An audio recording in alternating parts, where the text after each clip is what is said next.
Hai, ini Mardina. Jangan lupa subscribe, like, and share. Like. Assalamualaikum warahmatullahi wabarakatuh. Kembali lagi bersama Mardina. Di sini kita belajar mengetahui bagaimana ekonomi Islam tersebut. Semoga kita menjadi lebih baik dari hari-hari sebelumnya dan semoga selalu diberi kesehatan oleh Allah Subhanahu wa taala dan dijauhi segala mara bahaya. Amin amin ya rabbal alamin.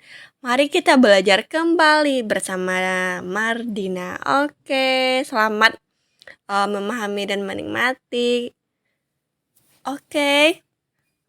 Di sini saya akan menjelaskan mengenai konsep permintaan dan penawaran dalam perspektif ekonomi Islam.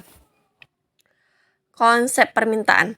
Menurut Ibnu Taimiyah, permintaan suatu barang adalah hasrat terhadap suatu yang digambarkan dengan istilah raghabah fi al-syai yang diartikan sebagai jumlah barang yang diminta. Secara garis besar, permintaan dalam ekonomi Islam sama dengan ekonomi konvensional. Namun, ada batasan-batasan tertentu yang harus diperhatikan oleh individu muslim dalam keinginannya. Islam mengharuskan untuk mengkonsumsi barang yang halal dan thayyib. Aturan Islam melarang seseorang muslim memakan barang yang haram, kecuali dalam keadaan darurat, di mana apabila barang tersebut tidak dimakan, maka akan berpengaruh pada kesehatan muslim tersebut. Selain itu, dalam ajaran Islam, orang yang tidak mempunyai banyak uang tidak diperbolehkan membelanjakan uangnya semau hatinya. Batasan anggaran belum cukup untuk membatasi konsumsi. Batasan lain yang perlu diperhatikan adalah seorang muslim tidak boleh berlebihan, israf, dan harus mengutamakan kebaikan, maslahah. Islam tidak menganjurkan permintaan suatu barang dengan tujuan kemegahan, kemewahan, kemubaziran. Bahkan Islam memerintahkan bagi yang sudah mencapai nisab untuk menyisihkan dari anggarannya untuk membayar zakat, infak, sedekah. Faktor yang mempengaruhi permintaan, Ibnu Taimiyah dalam kitab Majmu' Fatawa menjelaskan bahwa hal-hal yang mempengaruhi permintaan suatu barang antara lain: 1. Keinginan atau selera masyarakat terhadap suatu barang yang berbeda dalam selalu berubah-ubah. 2. Jumlah para peminat terhadap suatu barang. 3. Kualitas pembeli, al-muwaid, di mana tingkat pendapatan merupakan salah satu ciri kualitas pembeli yang baik. Semakin besar tingkat pendapatan, semakin tinggi kualitas masyarakat untuk membeli. 4. Lemah atau kuatnya kebutuhan suatu barang. 5. Cara pembayaran, tunai atau angsuran. 6. Besarnya biaya transaksi. Apabila biaya transaksi suatu barang rendah, maka permintaan akan meningkat. Perbedaan konsep ekonomi Islam dengan konvensional terhadap teori permintaan, definisi dan faktor yang dapat mempengaruhi terhadap permintaan antara permintaan konvensional dan Islam mempunyai kesamaan. Inilah dikarenakan bahwasanya keduanya merupakan hasil dari pengertian tersebut. Pengertian dari penawaran. Teori mikroekonomi selalu didefinisikan oleh ahli-ahli ekonomi sebagai suatu bidang studi dalam ilmu ekonomi yang menerangkan tentang kegiatan dalam bagian-bagian kecil dari keseluruhan perekonomian. Salah satunya teori penawaran. Penawaran atau disebut dengan supply. Penawaran supply dalam ilmu ekonomi adalah banyaknya barang atau jasa yang tersedia dan dapat ditawarkan oleh produsen kepada konsumen pada setiap waktu tertentu. Jadi, penawaran dapat didefinisikan yaitu banyaknya barang yang ditawarkan oleh penjual pada suatu pasar tertentu, pada periode tertentu, dan pada tingkat tertentu.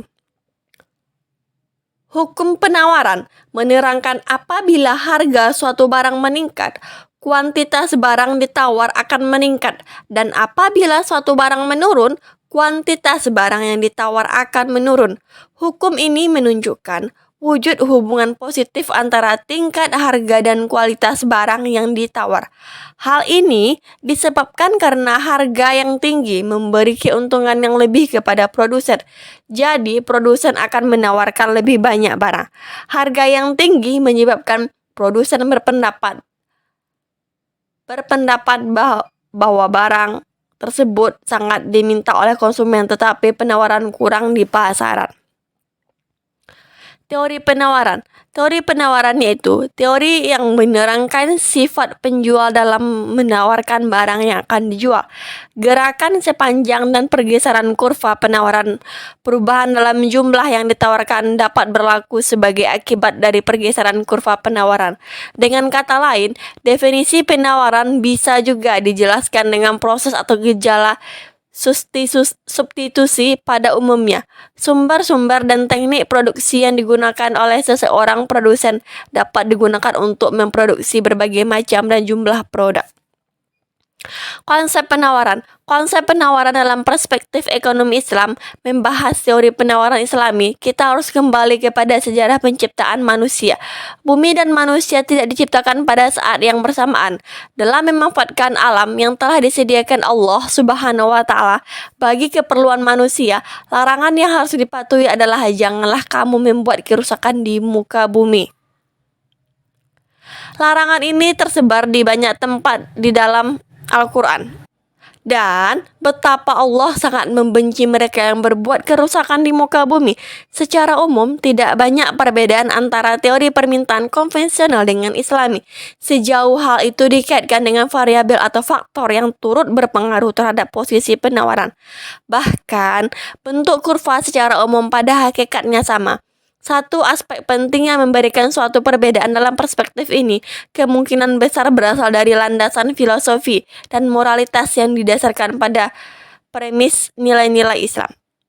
Yang pertama adalah bahwa Islam memandang manusia secara umum, apakah sebagai konsumen atau produsen, sebagai suatu objek yang terkait dengan nilai-nilai. Nilai yang paling pokok yang didorong oleh Islam dalam kehidupan perekonomian adalah kesederhanaan, tidak silau dengan gemerlapnya kenikmatan duniai atau disebut dengan zuhud, dan ekonomis ikhtisad.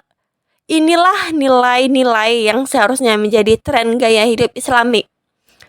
Yang kedua adalah norma-norma Islam yang selalu menemani kehidupan manusia, yaitu halal dan haram. Produk-produk dan bertransaksi pertukaran barang dan jasa tunduk kepada norma ini. Hal-hal yang diharapkan atas manusia itu pada hakikatnya adalah barang-barang atau transaksi yang riba. Faktor yang mempengaruhi penawaran terhadap suatu barang. Faktor yang mempengaruhi penawaran menurut Ibnu Khaldun adalah banyaknya permintaan, tingkat keuntungan relatif, tingkat harga, tingkat usaha manusia atau produktivitas. Misalnya besarnya tenaga buruh termasuk ilmu pengetahuan yang dimiliki dan keterampilan yang dimiliki, keamanan dan ketenangan serta kemampuan teknik dan perkembangan secara keseluruhan. Adapun faktor-faktor lain yang mempengaruhi penawaran terhadap suatu barang. 1. Biaya dan teknologi.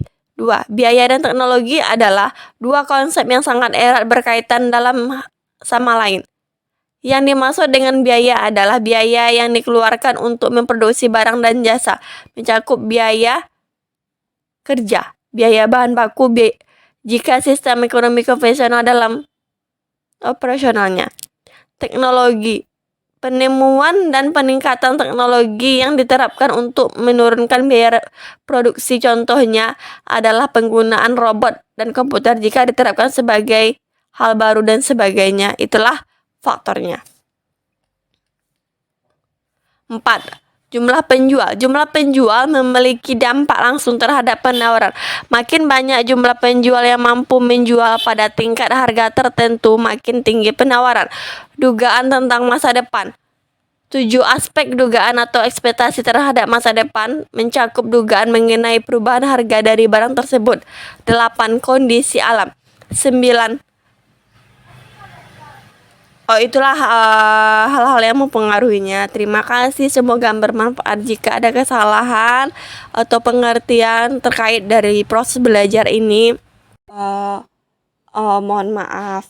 Di sini saya akan menyimpulkan sedikit secara garis besar bagaimana perbedaan dari konsep ekonomi Islam dan konvensional. Perbedaan konsep ekonomi Islam dengan konvensional terhadap teori penawaran. Dalam ilmu konvensional dijelaskan bahwa penawaran berkorelasi positif terhadap harga. P. Ini berarti bahwa semakin tinggi suatu harga produk, semakin memberikan insentif kepada produsen untuk meningkatkan produksinya dan kemudian menawarkan kepada konsumen yang membutuhkan. Sebaliknya, semakin rendah suatu harga produk, semakin berkurang insentif bagi produsen untuk memproduksi dan menawarkan. Hal ini disebabkan karena makin rendah suatu harga, makin kecil suatu keuntungan atau malah timbul kerugian. Sebagai suatu agen ekonomi yang rasional, produsen akan memutuskan produksinya. Permintaan dan penawaran adalah dua konsep yang mendasari kegiatan perekonomian yang sangat luas. Permintaan dan penawaran juga merupakan dua kata yang paling sering digunakan oleh para ekonom. Keduanya merupakan kekuatan-kekuatan yang membuat perekonomian pasar bekerja. Konsep ekonomi Islam mengenai permintaan dan penawaran ini mirip sekali dengan ekonomi konvensional, namun terdapat batasan-batasan individu untuk berperilaku sesuai dengan aturan syariah. Dalam ekonomi Islam, norma dan moral Islami merupakan prinsip dasar Islam dalam melakukan kegiatan ekonomi, sehingga teori ekonomi yang terjadi menjadi berbeda dengan teori ekonomi konvensional. Konsep permintaan dalam Islam menilai suatu komoditi barang dan jasa tidak semuanya bisa untuk dikonsumsi atau digunakan. Dibedakan antara yang halal maupun yang haram. Oleh karena itu, di dalam teori permintaan, Islam membahas permintaan barang halal, yang barang haram dan berhubungan di antara keduanya. Sedangkan dalam permintaan konvensional, semua komoditi dinilai sama, bisa dikonsumsi maupun digunakan. Itulah proses belajar kita pada malam hari ini untuk ekonomi. Semoga bermanfaat. Mohon kritik dan sarannya jika ada kesalahan dalam ucapan atau keliru dalam penyampaian materi, mohon maaf. Di sini kita sama-sama belajar, semoga menjadi lebih baik ke depannya. Terima kasih. Assalamualaikum warahmatullahi wabarakatuh.